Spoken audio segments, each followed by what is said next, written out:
How Starlink will change the internet forever. Today on Tech Explained, we are going to discuss how Starlink is going to change the internet forever. What is Starlink trying to do? What issues will Starlink be facing? If you are interested in these questions, we will tell you all you need to know. Stay till the end to find out how Starlink is going to disrupt telecommunications. But before we get started, make sure to hit the like button and subscribe to the channel. So, Starlink is one of Elon Musk's ventures that has slipped under the radar. Musk's other ventures like SpaceX and Tesla make the news so often that Starlink, which also has grand ambitions, doesn't get the spotlight.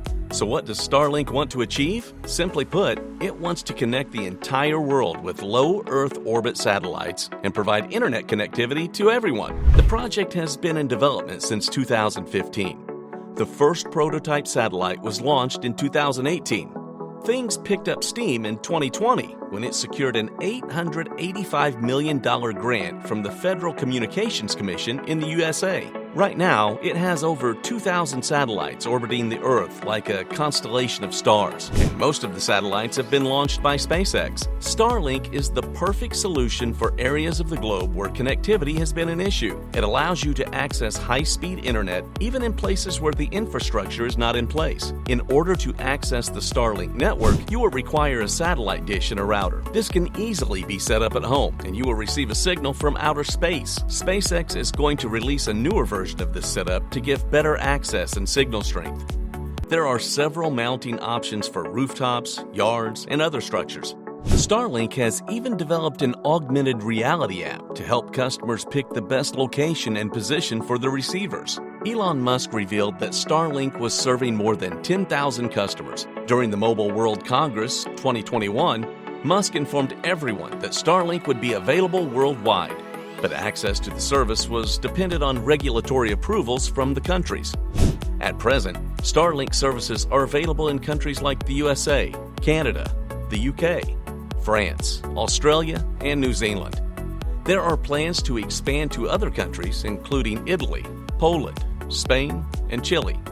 At present, their coverage focuses on regions sitting between 45 and 53 degrees north latitude. When the invasion of Ukraine started, the Vice Prime Minister of Ukraine, Mykhailo Fedorov, requested that Starlink stations be provided to allow Ukrainians to access the internet. By February, Starlink became available in Ukraine. In order to cover the globe, Starlink may need at least 10,000 satellites in orbit. SpaceX has indicated that they plan to have 42,000 satellites as part of Starlink. However, a service like Starlink is not without its issues. This network uses satellites sitting on a low Earth orbit, which causes problems with night sky visibility.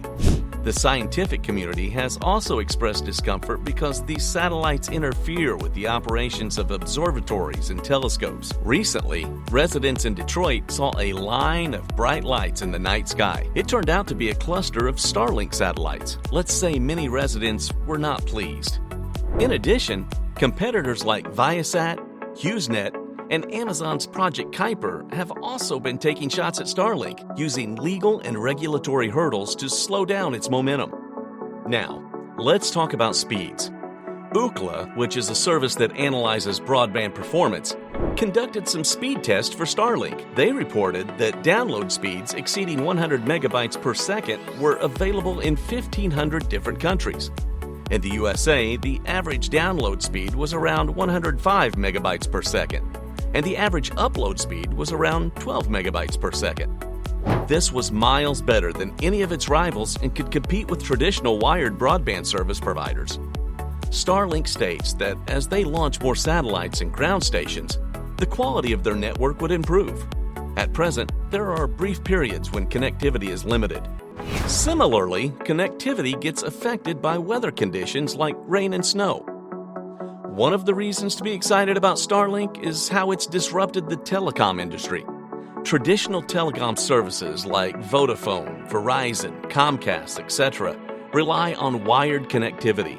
In places, their wired connectivity is poor, and their services are not value for money. Google Fiber tried to disrupt this ecosystem by promising everyone cheap and fast broadband services.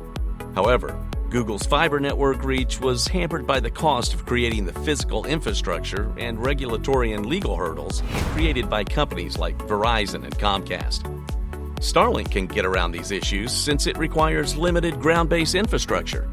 It will have fewer bits of red tape to cut across. A further disruption could be Starlink offering mobile telephony services across the world.